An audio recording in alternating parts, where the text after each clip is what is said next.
A program at UNMC's Monroe-Meyer Institute is teaching kids lifelong skills, all while having a lot of winter fun.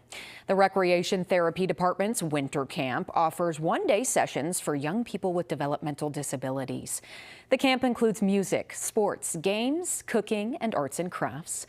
Kids also learn things like cooking, which gives them a chance to develop safety skills for the kitchen. Organizers say the winter camp is a great opportunity to spend time with other kids who have similar needs. We like to focus on the children's abilities rather than focus on just their disability. We like to help them, move forward and see what they're capable of and how confident they can be when they have the right support systems in their corner. The Institute also hosts camps in the summer, and there are opportunities for students ages 13 to 26 to volunteer.